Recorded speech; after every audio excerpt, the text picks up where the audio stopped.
Hi everyone, today we're going to have a look at this motherboard coming from ASUS, known as the ROG Strix B760-F Gaming Wi-Fi.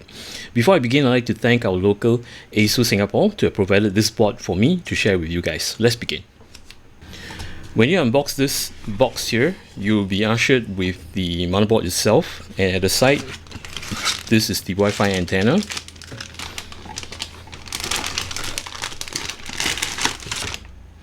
And in the box itself, it contains, okay, let me just pull off everything out.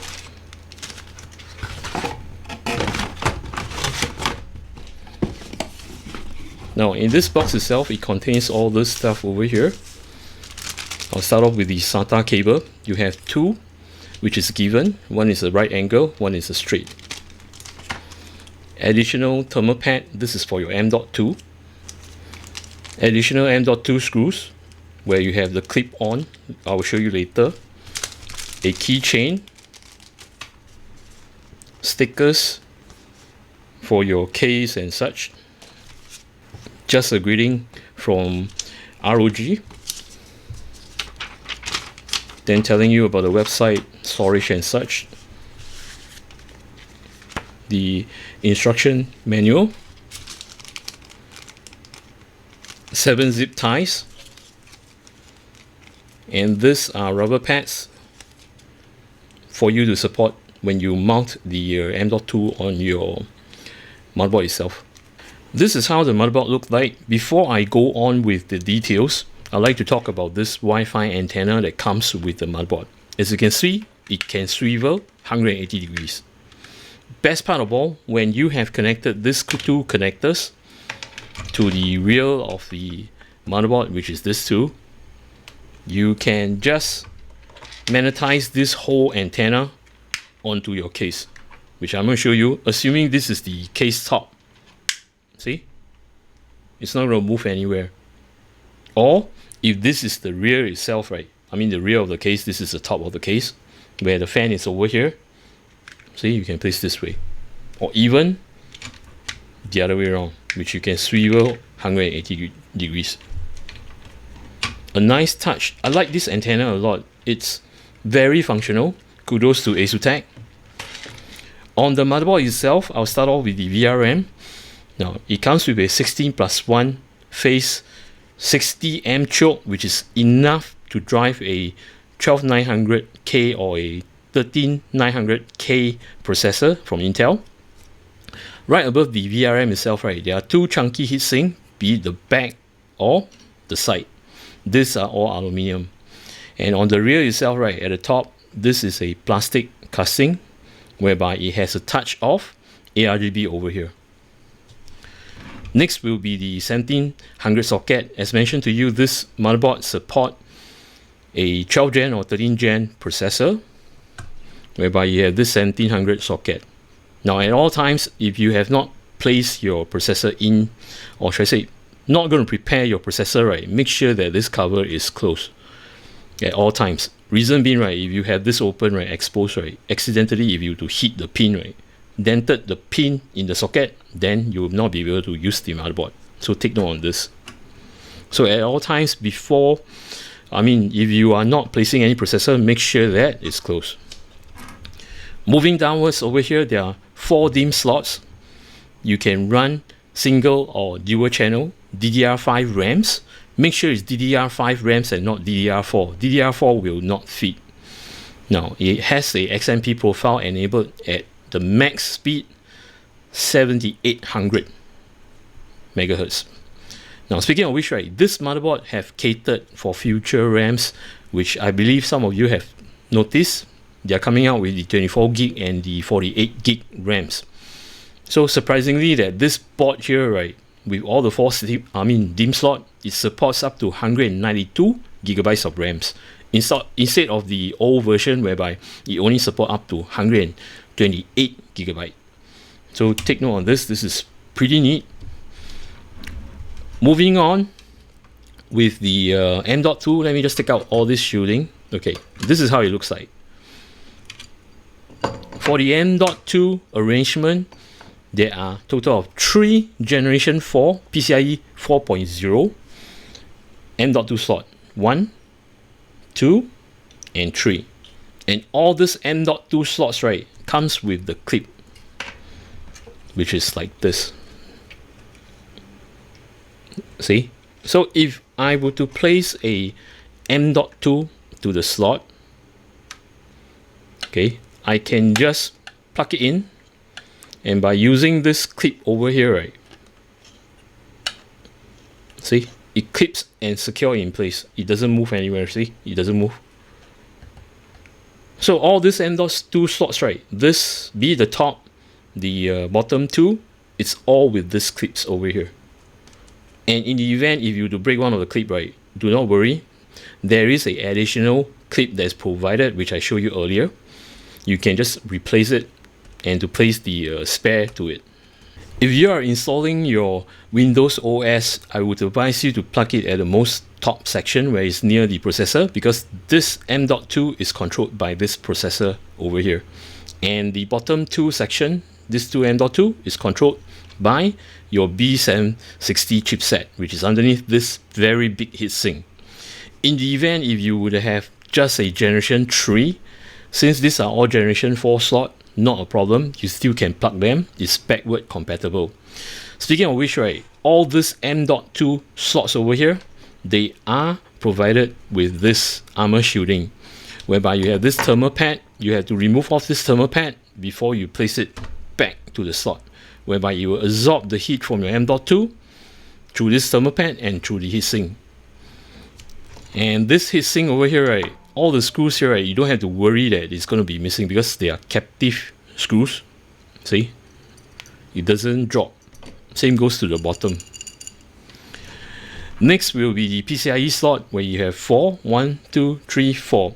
The first slot over here is a Gen 5, which is a PCI-E 5.0, which is meant for future graphic card.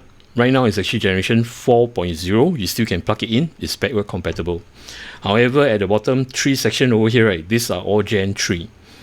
This two running at ×1, and this is running ×4. And for the top, as usual, is ×16. The headers and the connectors of this motherboard itself, starting from the bottom at the rear. This is the front I/O audio connector, whereby you plug your front I/O headphone jack and the microphone, followed by a 4-pin PWM fan header, a 12-volt RGB connector, a 5-volt 3-pin ARGB connector, and right on top of this, right, there is this port over here whereby you have a device to connect to it. If let's say you're doing overclocking, you want to know the SoC voltages and such, this is the port for it.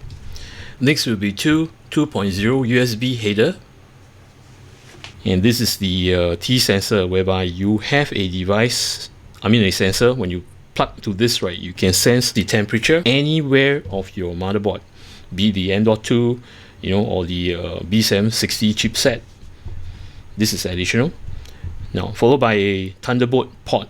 If you choose to purchase a PCIe Thunderbolt port, right, connect the cable over here, you enable the Thunderbolt. Followed by 2 4-pin PWM fan header, and this are all the front I/O connector, where you connect the power switch, the reset switch, the hard disk LED lights, and the power up LED, which is lit up.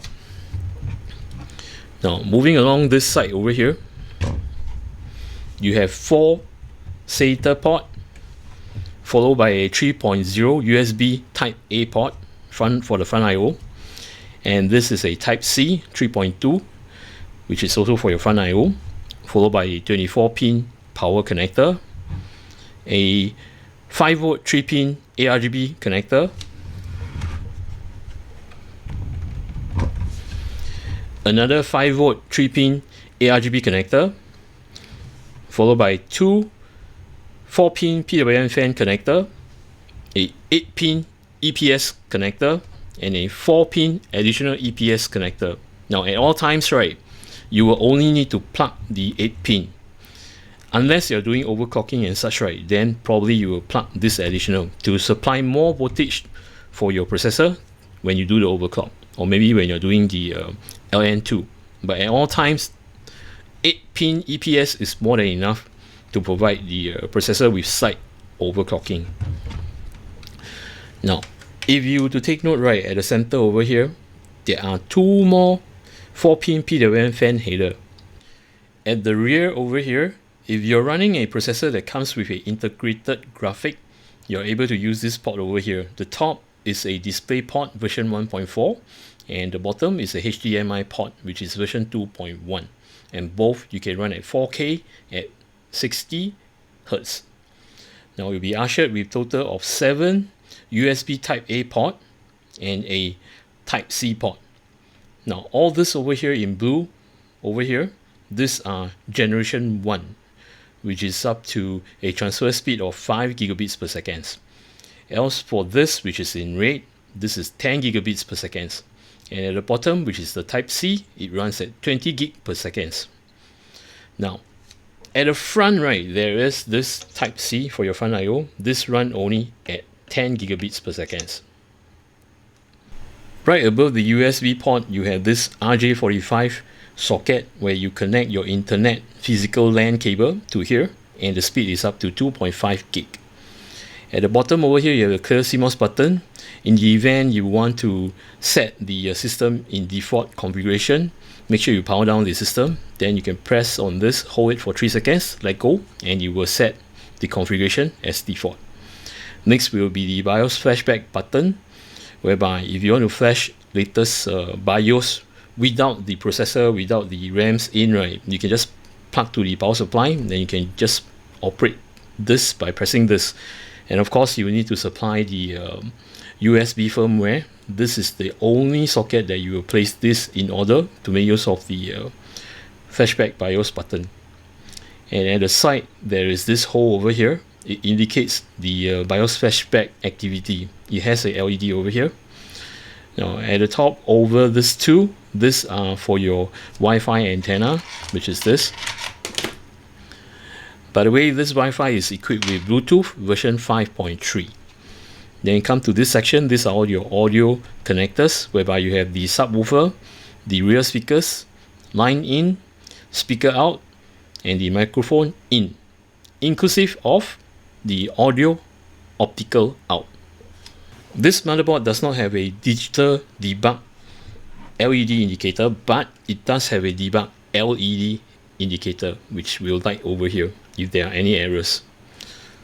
Now as for the height of the rear I/O from the motherboard and to the top and to the side, then we just take some measurements. Now from the motherboard to the rear top I/O is 43 millimeter in height, and as for the side, it's at 34 millimeter at height. Looking at the 4-pin PWM fan headers on your motherboard, the layout is very good. From A to G, each of these are in fact all the fan headers. And take note on the fan header load. Each is capable of 1 ampere, as you can see on here. This is taken off from the manual specification. Now, if you intend to daisy chain fans, right, if 3 fans you total up is less than 1 ampere, then proceed. You can connect to any of the headers over here. If the fan, right, if you total up the amperage of 3 fans is more than 1 ampere, for example 1.5, do not connect directly to the motherboard. It will hurt the fan headers. In such event, right, you will need to plug a fan hub that supply power to the hub from your PSU through the SATA. So take note on this. Now, starting off with the top, where you have, let's say, a liquid AIO, you have the pump and you have the fan and you have the ARGBs. I'll talk about the ARGBs later. With all the fan nodes, right, if you were to daisy chain this 3 fans, radiator fans, you can plug it to A. Now, for A and B, right, take note, if you look on my right, it says CPU fan and CPU fan op. You have this shared controlled AA. What does it mean? Meaning you say in your UEFI, right, if you were to set your fan curve on A, your B will follow the A configuration. So in such event, right, having a 360 AIO, you wanted to do a push-pull configuration and you want it consistently to follow just one control, as in like your fan curve. You can plug 3 fans to A, another 3 fan at the back of the radiator to B, and to set all your settings as in like your fan curve to A. And when you set the configuration on A, right, B will follow. So this is what it meant over here on my right, that is shared. I mean, the control is shared with CPU fan and CPU op. Now, next will be your pump.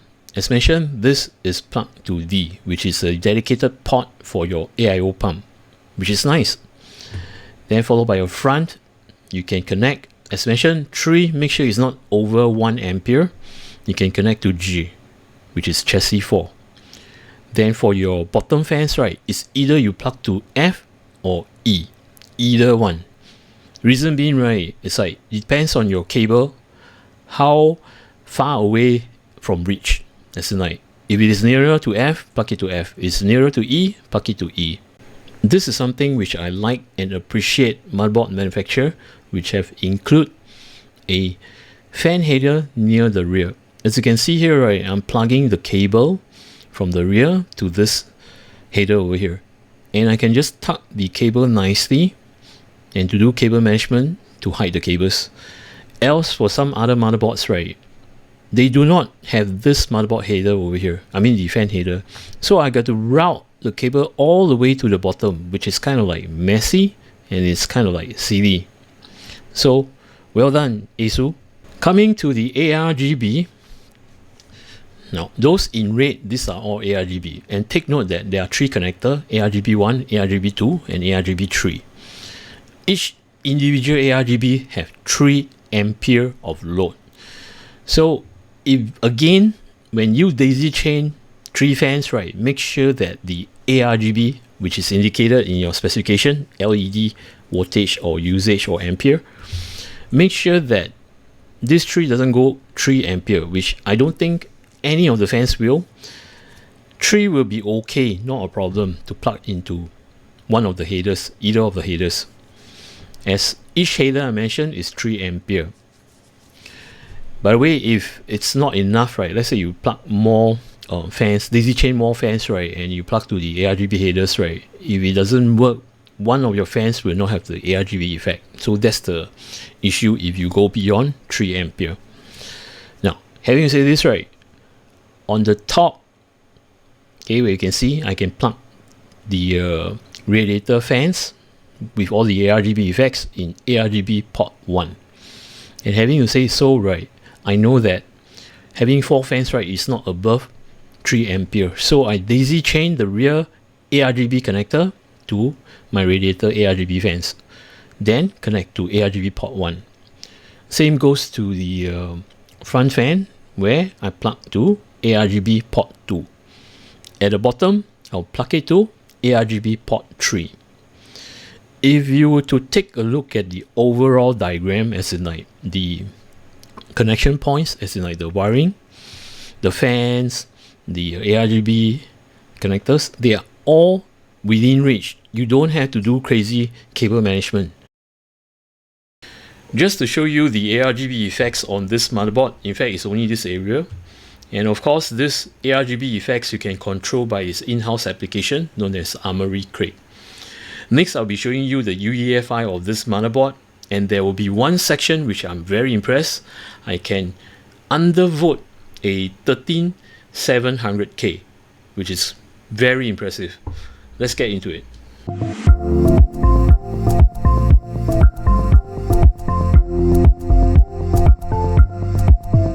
This is not the UEFI nor the BIOS interface, and some of you might have faced this problem, which is actually a very good function coming from ASUS.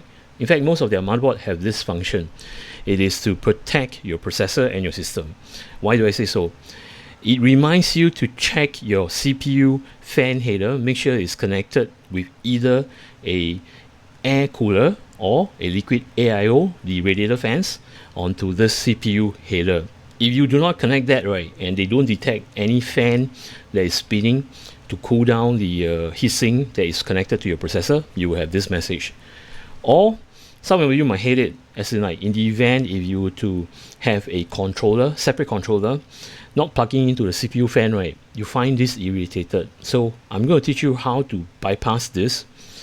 All you need to do is just go to your BIOS or UEFI. Once you're in the BIOS or UEFI mode, right, there are two things you can bypass this. First is click on the search over here, then type in fan, and you click OK. And when you see this fan, right, click on it, you can just set ignore. So that will bypass that. If not, you can go by the advanced mode where you press F7, go to monitor, then look at your fan speed monitor, and you can set your CPU fan to ignore and save. Once you have saved this configuration, right, you will just bypass that and to boot to your Windows. See, you will just bypass and to boot to Windows. Not an issue. This is the actual BIOS or UEFI interface whereby you're ushered with a easy mode. Now on my top left here, this is whereby you click on the time date stamp. If you click on this, you can set the time, you can set the date, and to save it. Next will be languages, whereby you can select your preferred language that you want to read. Then for search, right, I've actually showed you before, which is to search for the fan.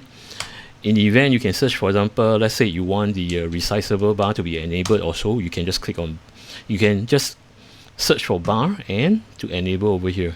It's pretty straightforward.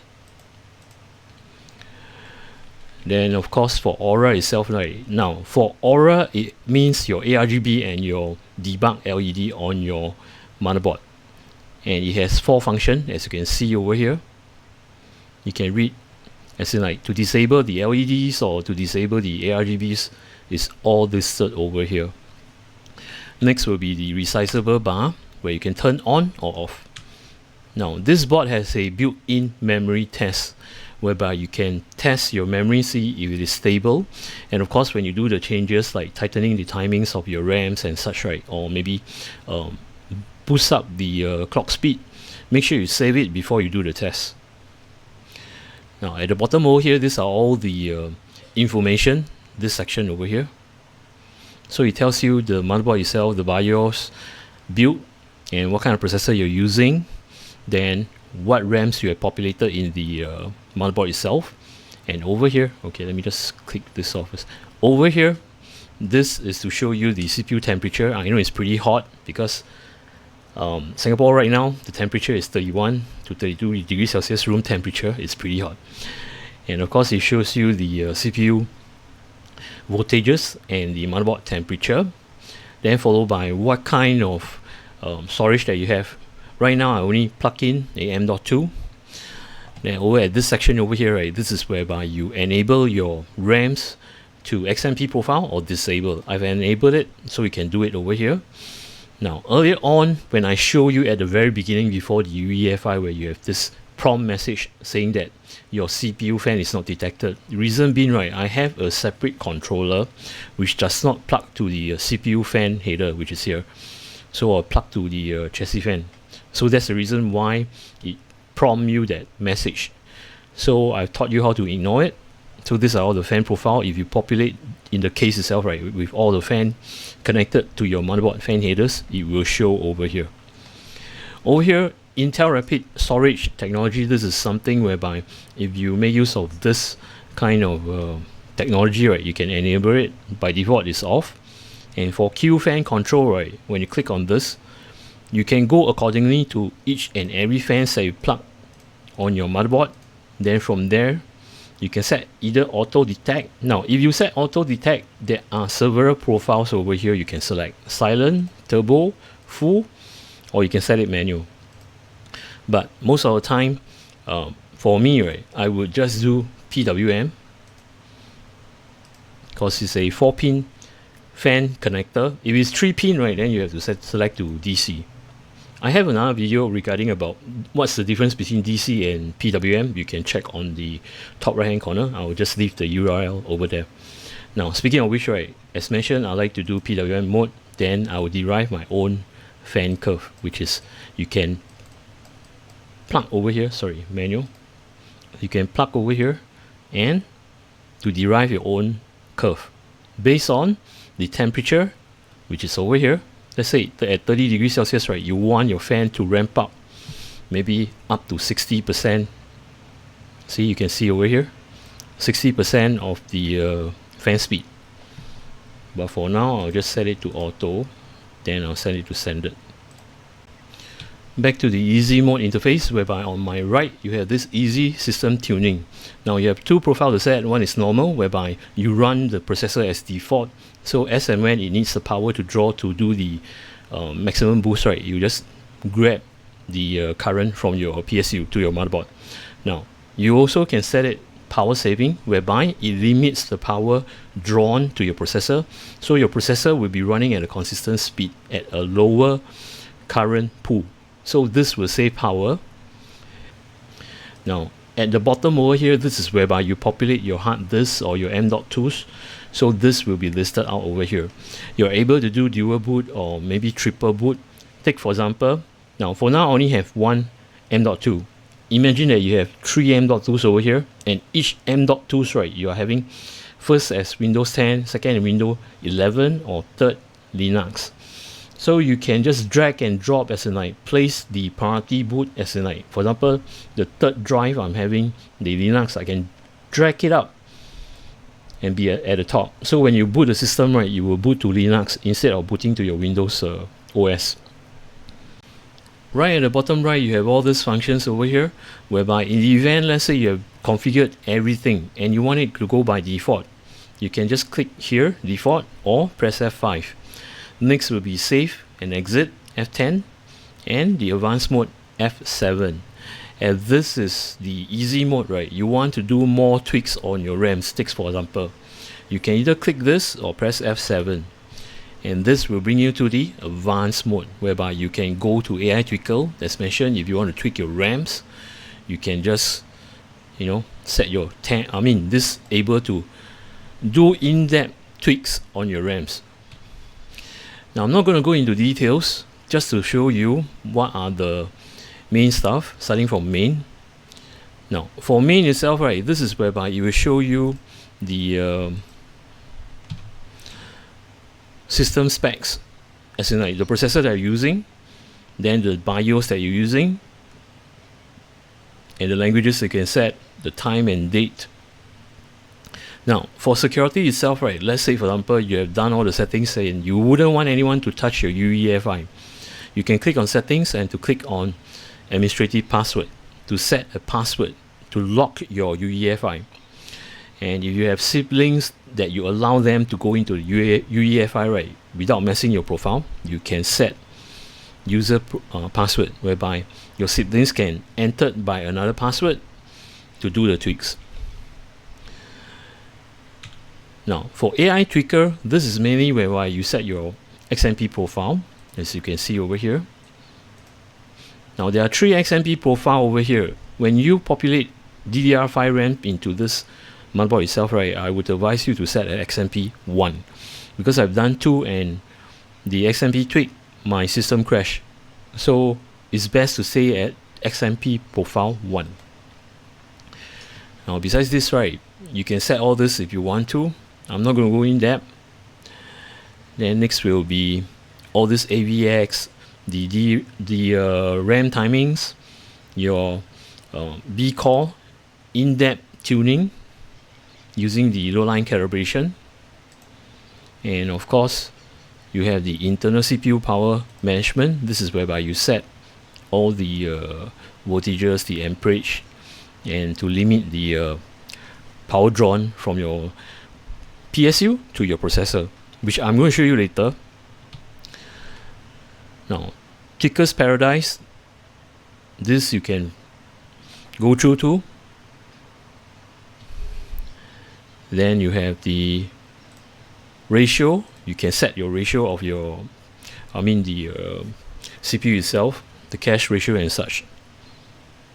And all this that you see over here, these are basically to do the offset. Now for the global call SVID, which I will be showing you later, this is meant for you to do the offset. See, I can do the offset. Manual mode. Oh wait, I got the wrong one. It's in fact this one, the top one. Offset, yeah, sorry.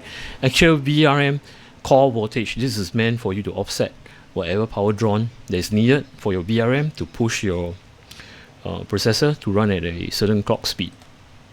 See, which I'm going to show you later. Now moving on to advanced itself, you have this sub menu over here. Okay, the platform miscellaneous performance, you can set all the settings which I'm not familiar with, just to show you. Right now, this is the CPU configuration. You have the efficiency call showing you the L1 and L2 and L3. Then the performance call. Oh, sorry, it's over here. So all these are listed over here.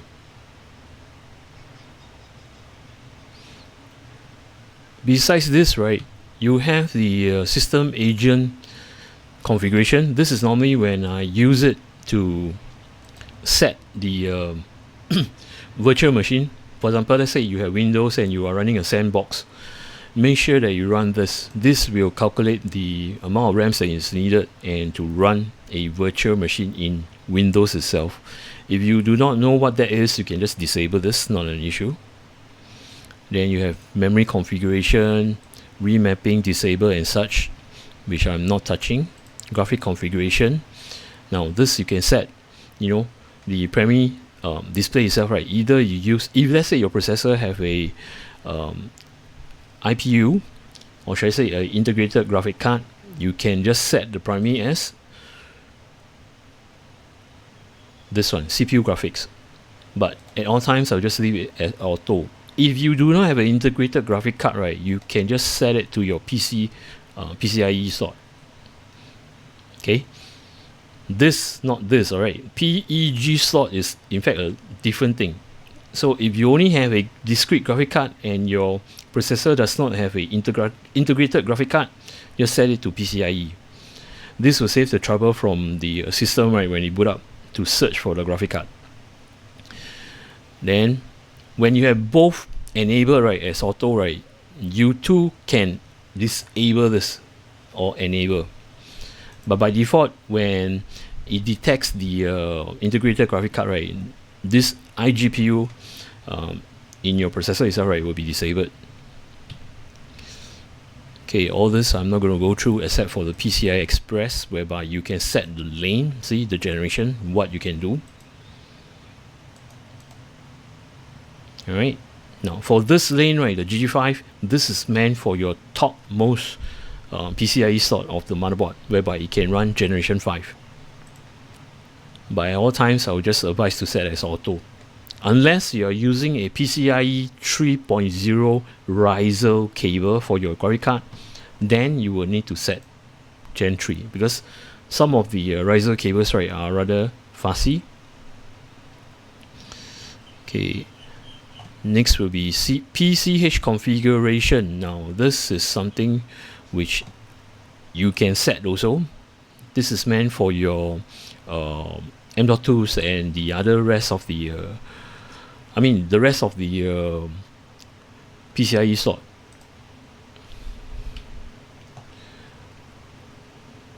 This I will not cover, or should I just show you? Yeah, these are all the SATA configuration. Oh, speaking of which, right, if you have a SSD populated, the 2.5 inch hard disk populated in your system itself, and you just want to remove it fast without shutting off your PC, what you can do is, for example, let's say your hard disk is populated at this G-1, right? You can set it, the hot swap, as enable. So in Windows, you can eject the drive and to unplug it. It's safe to unplug, and when you plug it back on, right, you'll be back on. So this is one of the functions that you can do. And make sure that it's enabled, alright? If you do not enable this and you eject and unplug, you're gonna hurt the hard drive or your system. So take note on this. Then for this is the TPM function, whereby you need to run this on Windows 11. Thunderbolt configuration. If you have a Thunderbolt plug, I mean a controller card plug to this system itself, right, you can just enable it. Trust computing, this is whereby all the your security features on your hard disk to secure your hard disk, or should I say your system. UEFI variable protection, well, I not know what this is, I will not touch. Subsystem, oh, this is the resizable bar for your integrated graphic card for RTX 3000 series and the 4000 series, so you can enable over here. USB configuration, I'll just leave it as normal. Unless you want to use USB, then you can just disable. Network stack configuration, I will not touch this, leave it as default. NVMe configuration, in fact, it just shows you what are the M.2 populated in your system. Then followed by the this smart drive. Okay, this is nothing. I have not populated any hard disk. Okay, APM configuration. This is often that I will use.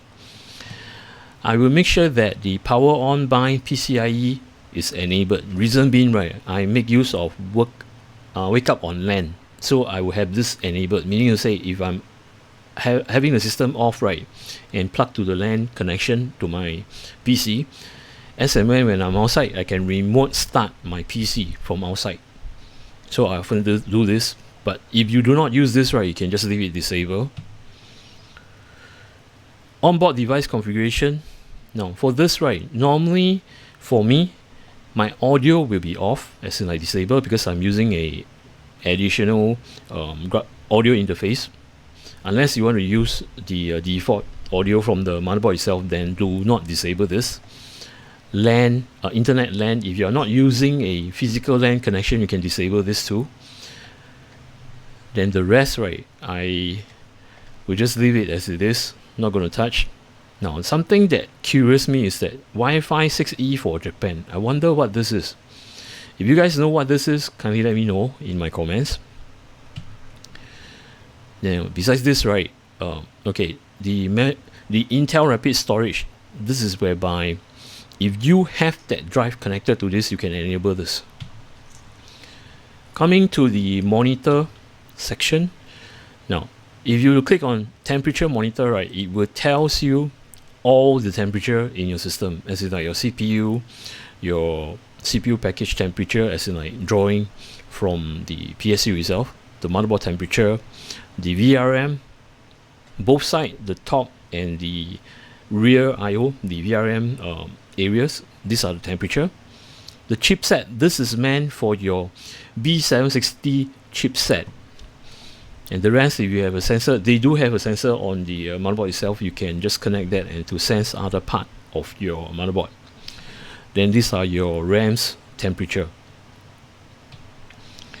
Next will be fan speed monitoring. As mentioned to you earlier on, I've disabled this because I want to bypass that and to boot on Windows, because I'm using a separate fan controller instead of plugging in directly to the CPU fan connector. Then this, right, if you're populated with it, right, you can either ignore or to monitor. And of course, it will tell you the AIO pump, the speed of the liquid AIO pump if you are fixing one. As I mentioned, this is not my chassis fan. In fact, it's my external controller, whereby I just want to read the reading on the motherboard, so I connect it to chassis fan so that I know that what speed the fan is running at. Next will be voltage monitor, where it tells you all the VCOS, the 12 volt, all the rails. Now this is very important, whereby you want to know, is your PSU functioning at its most uppermost performance. So for this reading, right, it gives you a short glance, as in like what your PSU is providing, as in like the 12 volt rail, okay, this is good. The 5 volt rail, this is good. The 3 volt rail, this is good, because all these are above the spec, slightly above, which is good. If you see something dropping, right, as in like, let's say the 5 volt is at 4.8, then probably something wrong with your PSU. Or same goes to the 3 volt. And if it's lower than 3 point, I would say 2.7 or so, then again your PSU going to have some problem. So make sure you're going to change, make sure you're going to rectify that problem, or to send your power supply for repairs and such. Now, Q fan configuration, this is whereby if you want to do manual configuration, okay, so this is the standard for CPU fan profile. It's either set to auto detect or PWM. Okay, just to show you, this functions over here, right, in fact, is this. Okay, see, you can set over here. Alright, it's the same. But this is making use of the graph. Else this, you have to do it manually. As in like, let's say you want to do, manual, then you have to configure all the figures, as in like, at that temperature, 70 degrees Celsius, right, for example, your fan is running at what, what speed, as in like the RPM. So this is how it works. Right now I'm just going to set it to auto or standard. Okay, now this is only meant for your CPU fan. Below over here, this is the chassis fan. Where you click on it, it will show you all the chassis fans that you have. Then you can configure over here too. Right at the bottom, the CPU pump, or should I say the liquid cooler pump, you can set it to auto detect or DC, as in like you have 3-pin pump connector. PWM, you have 4-pin pump connector. Now there are times whereby people will just connect the 4-pin pump connector to your motherboard and to tweak the profile, as in like to lower down the motor rotation. I wouldn't advise you to do so. It's best to run your pump at full speed. If not, max is up to 80% and not below that. Because reason being, you need to dissipate the hot water within the liquid AIO from your pump to your radiator. So it needs the rate to transfer the the heat out to your radiator. So at all times, right, I will just set it to auto and to have the pump at full speed. Next will be, okay, did I miss out anything over here? Alright, now the bottom two part section over here, right, this is whereby if you have a special case that have this 2-pin plug to your chassis, you can enable this. So at any point in time when you open up your side panel or such, right, or to remove certain areas, right, this will alert you with the LEDs that is actually on the motherboard itself. And for CPU temperature LED switch, yes, there is one. You can plug to it and to detect the actual readings. There is a device for this. Next will be boot. Now CSM, these are legacy stuff, so it's always at disable. These are meant for your PS/2 connectors and such, which we do not use right now. Secure boot, this is something that you will need to know. For those of you who are actually playing games like Valorant, you need to have this enabled before you can play the game itself. So this is where you set the secure boot. I'll just leave it as other OS and custom, that's it. Or you can play with it, because I'm not playing Valorant. You can set it to standard or custom just to try. If custom doesn't work, set it to standard. Okay, but make sure when you are doing this, right, let's say you have set the secure boot, in the event if you want to rebuild your OS, make sure you come back to this and click on setting it default. It's like, clear the CMOS and set it back to default before you reinstall or do a fresh copy of Windows. If not, it's not going to run.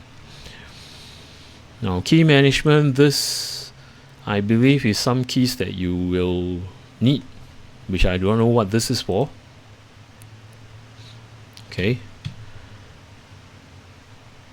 then next will be boot priority, whereby I told you that drag and drop at the easy mode. See over here, so instead of drag and drop you can manually toggle. Assuming you have 3 drives over here, you can just manually toggle. Then for the last section, right, if you want to boot to that drive instantly, right, you just click on it, you will just boot. I will show you later how this works. Now for tools, right, you have the easy flash. This is for you to flash your BIOS. Okay.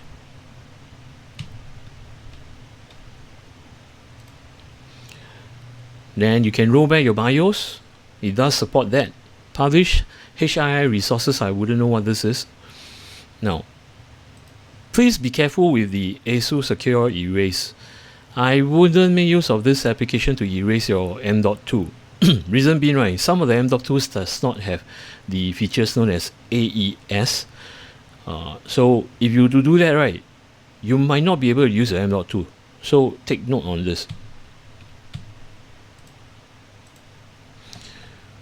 Then user profile, this your settings that you save. Let's say you want to save certain profile that you have configured in your BIOS or UEFI. You can either save or you load. See, this you can load. You can just save by clicking. I have not done any profile, that's why it doesn't allow me to save anything. But you can save it and you will be listed. Then you can just select the number and to load it. ASUS SPDF, I wouldn't. Oh, these are the RAM profiles that will be showing you. I'm using the SK Hynix, which is actually a team group RAMs that has all this timing. Next will be the memory test 86.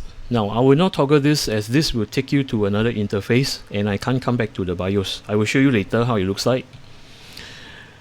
And this is ASUS Armoury Crate, their very own in-house application.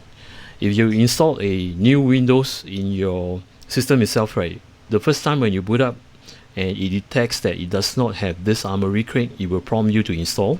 So I'll just have this enabled, and that will only install one time, and it will not prompt up when you restart the machine or you start up the machine itself, if this Armoury Crate is already installed in your system.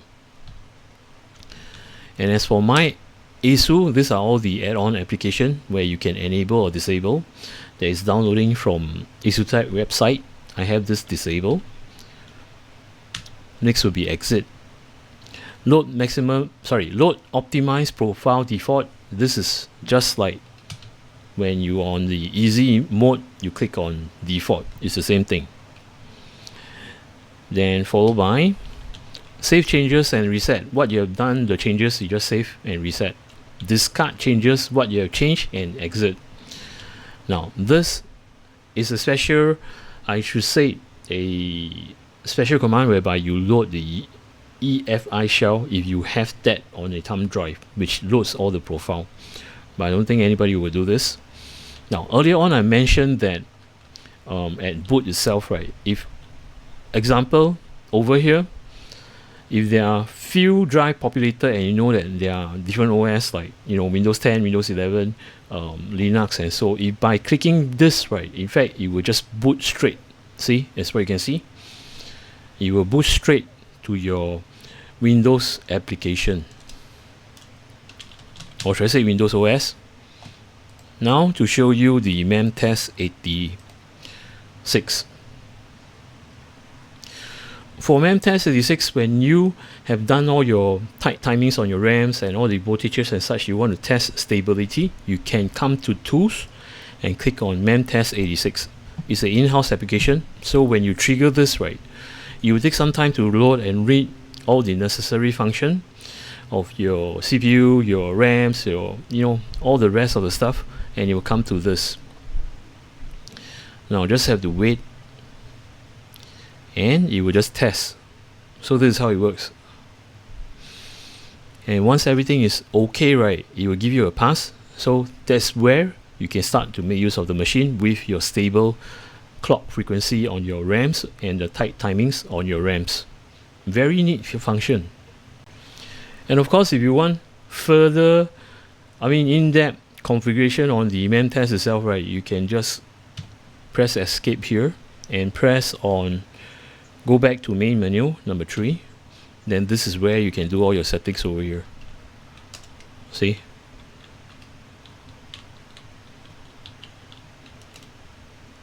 Things like that. You can check it out and to configure.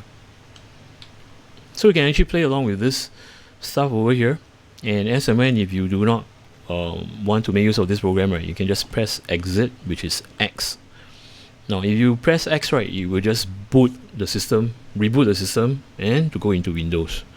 So this is how the in-house MEM Test 86 work in this motherboard itself.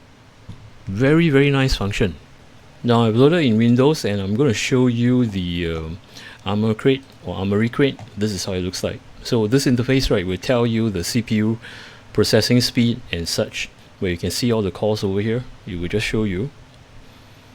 Then of course you can look at the temperature of each individual from your motherboard, your CPU package, which is in fact your CPU, then the VRAM temperature, the chipset, the GPU, the in-house GPU, right? Then this are all the stuff that you can see, even your RAMs. Then the usage of all the CPU, GPU and such. And as for the fan, which is populated, which I have used an external controller on the chassis for, that you can't control over in this panel. If you did plug all those on your motherboard itself, right, as you can see the section over here, you can select the profile, not an issue, or to manually set your RPMs on your fans itself. And over here it shows you all the voltages that is making use, as I showed you earlier. So this is actually another interface whereby you can check your PSU if it's functioning properly. See, your memory voltage and your GPU voltage, all this you can check over here. Now for the rest of the category, like the Aura Sync, this is whereby you set, okay, let me just show you this one.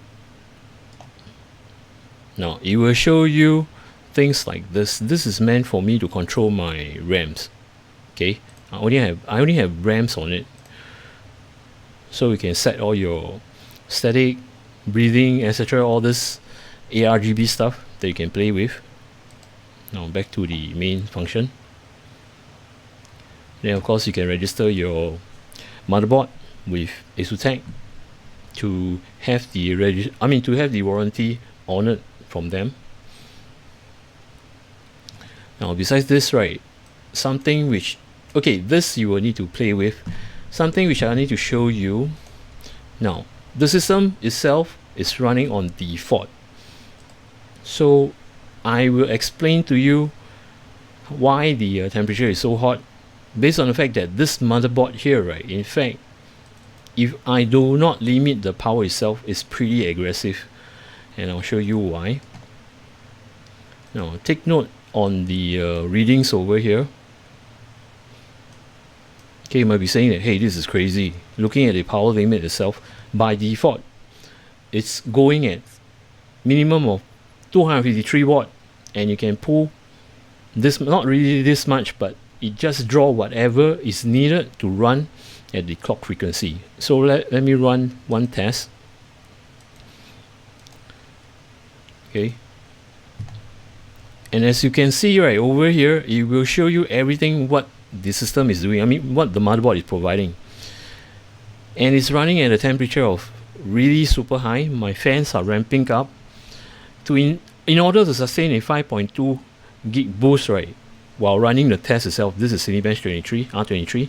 Look at the power limit that's been set, is by default, and it's pulling up to 294 watt in order to run 5.2 gig, okay, which the temperature is pretty horrible. I mean, it's like the CPU.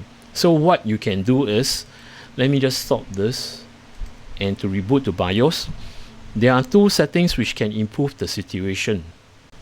In BIOS or UEFI advanced mode, this is the first thing I will do, is to limit the power. As you witness, is drawing 293 and above, so it's pretty scary. So under AI tweak, what I've done is I will pull down all the way to internal CPU power management. Now I've done this calculation under the long duration package power limit and the short duration power package. So I've set this to 220. Now, depending on the bin of your processor, sometimes it will need higher current, which is like 200 and 220 and above. But for me, right, I've actually done all the calculation. I've tested the processor is able to run stable with 220 watts. So I'm going to set this at 220 watts. Now by running this, right, once I save this and to run the configuration, you will see a slight change on it, because the temperature was like 100 degrees Celsius and the wattage drawn is 295 or 97 or more, which is kind of high. Alright, I'm in Windows right now, just to show you. After setting the power limit itself, I'm going to run the Cinebench R23 again, just to show you the stats. By the way, the stats that is showing over here, here, that all the stats that's showing is mainly making use of the OSD from hardware info. So as you can see, right, if I were to run again, see, my power limit is actually 220. So at all times it will be running at 220. Now you'll be saying, oh great, the temperature has lowered down, but you suffer your clock speed. Indeed, it's 200 megahertz.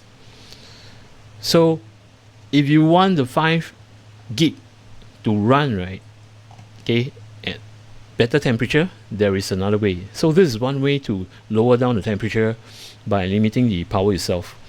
So right now I'm going to show you the second method, in fact the additional method to lower down the temperature and to run the clock speed at 5 gig. Back to the UEFI, go to AI tweak again. Now the first configuration, as I've shown you, right, is based on the internal CPU power management, whereby I limit the short and long duration power package, which is to 220 watts. Okay, so this is the first step that I'll do that will lower down the temperature. Next, I will go into actual VRAM core voltages. I will set offset, and again I've done a lot of tweaks on this, so I know that it's able to run at these figures. So make sure you set offset minus, negative, not positive. Alright, positive is increase the voltage, so offset is to decrease, not to increase. Okay, this is decrease, then followed by the voltage. Now I've offset to 0.175, and this is able to help me to run the system. Let me just show you in a minute. Now back to Windows itself, I will run the Cinebench again, and you can witness a big difference. Oh, I run the wrong application, so sorry about this. Should be this.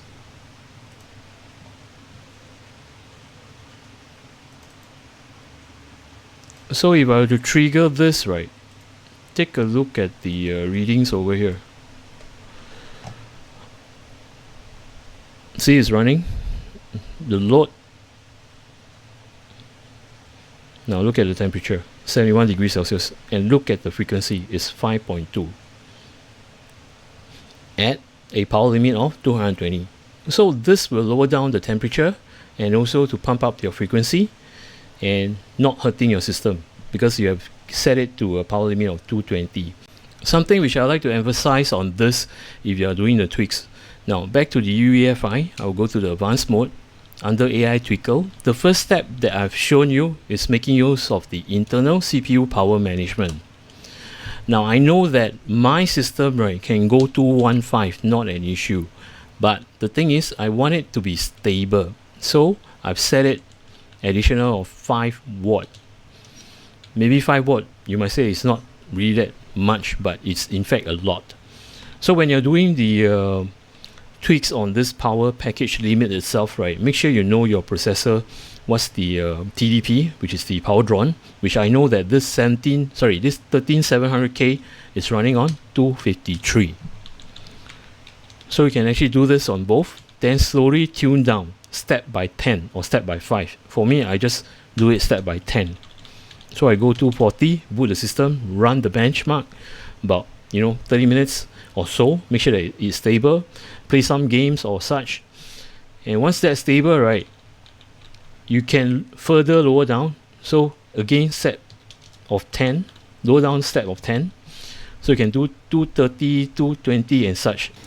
I hope you have enjoyed the overview of this motherboard together with me, and things that I like about this motherboard. First off, the motherboard itself is very sturdy.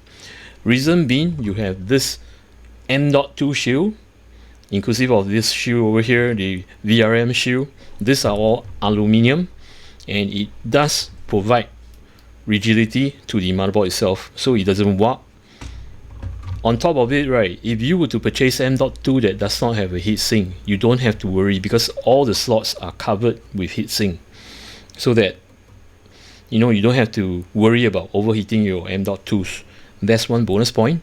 Next will be the PCI-E slot. As you can see over here, right, in olden days of the motherboard, whereby you plug the graphic card, you have to feather your finger within the board itself just to unclip and to pull the GPU. But over here, right, it has a mechanism where it releases and you can just unplug your GPU. Next thing I like about this motherboard is in fact the fan layout. As I've shown you in the diagram, all the fans, be the top, the front, the bottom and the rear, they are easily accessed to all these headers, and the cables are rather short, as in like to reach the headers, so that makes cable management easy. And also the ARGB, well done, as the location, as I've shown you, is easily accessed. The only thing that I do not like, in fact, are the amperage on the fan headers, whereby it's only 1 ampere. As you know that in future, right, those processors getting hotter and hotter, they will need very good fans as to ramp up at 2000 RPM and above, and those fans are normally rated more amperage. So when you daisy chain them together, right, the 1 ampere header over here, right, might not be sufficient. So I was wishing that ASUS can reconsider to set all these fan headers to 2 ampere. Now, besides this, right, praise to this board whereby it's so overclockable, which I didn't show you because I'm not an overclocker, and you can undervolt. As you can see and witness, right, when I go through with you the UEFI, this board is rather aggressive, and all these VRMs, right, are within control with that temperature. But of course, if you're like myself, I fear too high temperature and too much voltages, I can undervolt, and they can run stable. Speaking about stability, one thing I like about it is where you populate all your DDR5 RAMs and do your timing and cycle, all the configuration within UEFI itself, it has a built-in memory test that will test the stability of the RAMs before you proceed to install the Windows OS in this system itself, which is very good. With this said, I'd like to thank ASUS Singapore to have provided this board and to share my experience with all of you. And for those of you who are actually new to my channel and you like my content, do remember to subscribe and to click on the notification bell button. Till then, take care, goodbye, see ya.